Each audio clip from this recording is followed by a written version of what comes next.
14 days.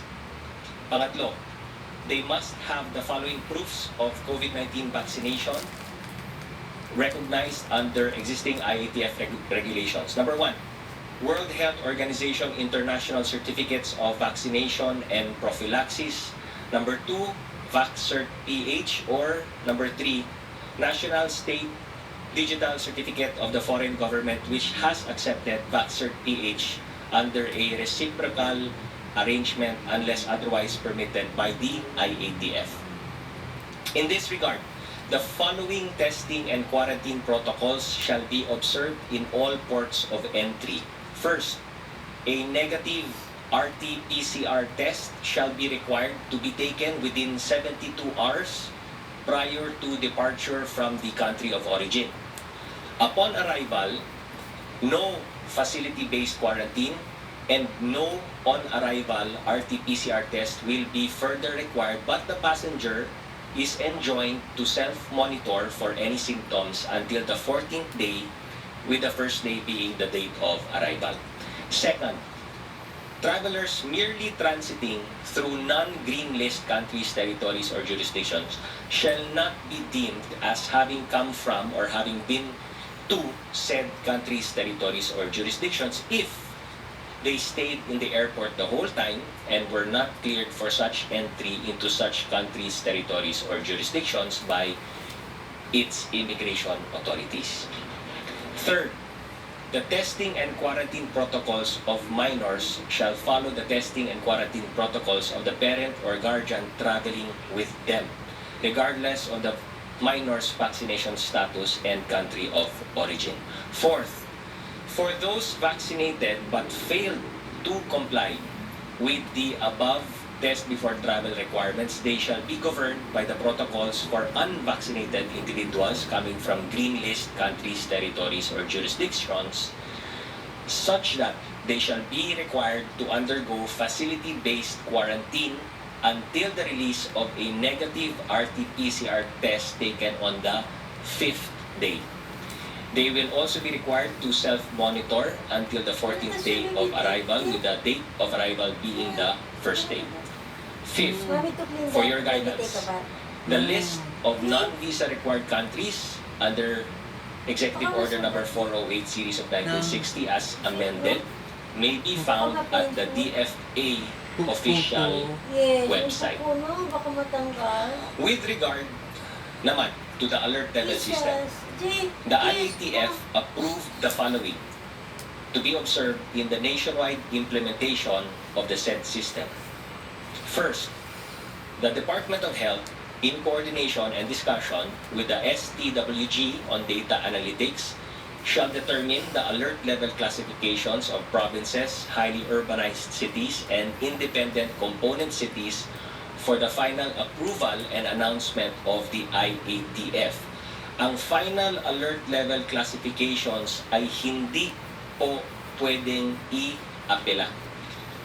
Second, recommendations for new alert level classifications will be given in time for the 15th and the end of the month. However, assessment of areas will be done weekly to determine areas requiring immediate escalation. Third, alert level escalations may be done at any time within the implementation period if warranted. However, de-escalations shall only be done at the end of the set implementation period. Naiintindihan po natin na bumababa ang kaso ng COVID sa buong bansa at magandang senyales po ito. Ngunit, hindi po tayo magiging kampante.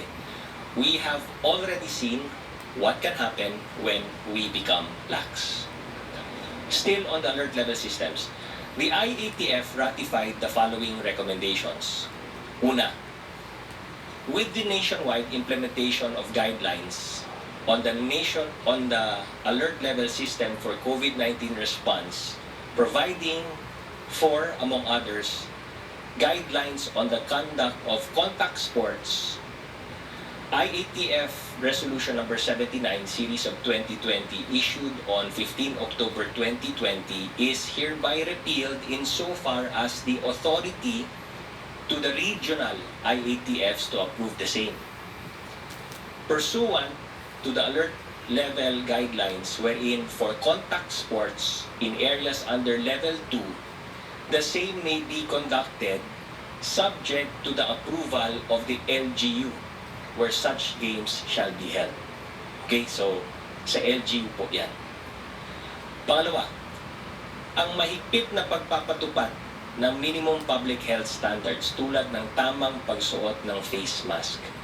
Inatasan ang mga pampubliko at pribadong establishmento na tiyakin ang pagpapatupad nito. Kasama na doon sa mga bata, mga minors, at ang pag-exclude sa lahat ng mga hindi sumusunod dito sa kanilang mga lugar. Inatasan din ang mga lokal na pamahalaan na siguraduhin na magpapatupad ng tama ang direktibang ito. Sa madaling salita, kung di po sumusunod ang isang individual sa patakaran ukol sa paggamit ng face mask, pwede pong hindi papasukin sa establishmento. Bilang pagpapakita ng buong suporta sa Bayanihan Bakunahan, ang National Security Advisor bilang Vice Chair of the National Task Force to End Local Communist Armed Conflict ay inatasan na maglabas ng deployment guidelines para sa Cabinet Officers for Regional Development and Security. Sa usaping bakuna, dumating kagabi, November 25, ang 1,017,900 doses ng Pfizer vaccine na binili ng pamahalaan. Kahapon naman, ng hapon ay dumating ang 3,191,040 doses ng AstraZeneca vaccine na donasyon ng Inglaterra sa Pilipinas sa pamamagitan ng COVAX facility. May 700,000 doses ng AstraZeneca vaccine na donasyon ng pamahalaan ng Australia na dumating noong Miyerkules, November 24. That is a total of 4.9 million doses that arrived between Wednesday and yesterday. Samantala, nasa halos 79.6 million ang kabuuang bilang ng doses ng bakuna na naituro sa buong Pilipinas as of November 25, 2021 ayon sa National COVID-19 Vaccination Dashboard. Sa bilang na ito, nasa 45.32% or almost 35 million na ang fully vaccinated. Habang sa Metro Manila ay higit 100% or 10.4 million na ang nakatanggap ng first dose, samantalang 95.11% or mahigit 9.2 million na ang fully vaccinated. Sa COVID-19 update naman po, nananatiling below 1,000, that's 975 ang mga bagong kaso ayon sa datos ng DOH na may petsang November 25, 2021. Ang kabuang bilang ng mga aktibong kaso ay nasa 17,796. Ang positivity rate, katulad ng last press briefing po natin, ay nasa 2.8% pa rin. Patuloy ang pagtaas ng gumaling. Nasa 97.7% ito. Nasa mahigit 2.7 million ang naka-recover, habang nasa 1.69% ang ating fatality rate. Malungkot naming binabalita sa inyo na kahapon ay nagtala tayo ng 193 sa bilang ng mga binawian ng buhay dahil sa COVID-19. Suma total ay mayroon na tayong 47,875 COVID deaths. Patuloy na gumaganda ang kondisyon ng ating mga ospital sa buong Pilipinas. Nasa 30% ang ICU bed utilization, 29% naman sa Metro Manila. 27% ang utilized isolation bed sa buong Pilipinas. Sa Metro Manila, ito ay nasa 25%. Samantala, 16% ang utilized ward beds, 20% naman po dito sa Metro Manila. Pagdating sa ventilators, ang utilized sa buong Pilipinas ay nasa 19%, 21% naman sa buong Metro Manila. Paalala lamang po, hindi pa rin ito dahilan para magpakampante.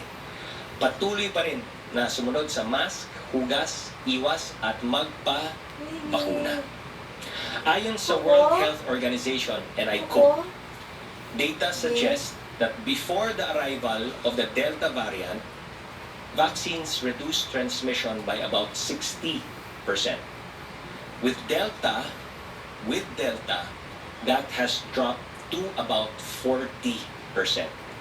Dagdag pa ng WHO, vaccines save lives, but they do not fully prevent transmission. Kaya nga po, paulit-ulit naming pinapaalala na kung kayo ay bakunado na, patuloy pa rin po mag-mask, hugas, iwas para iwasang ma-infect ang sarili at maka-infect din ng ibang tao.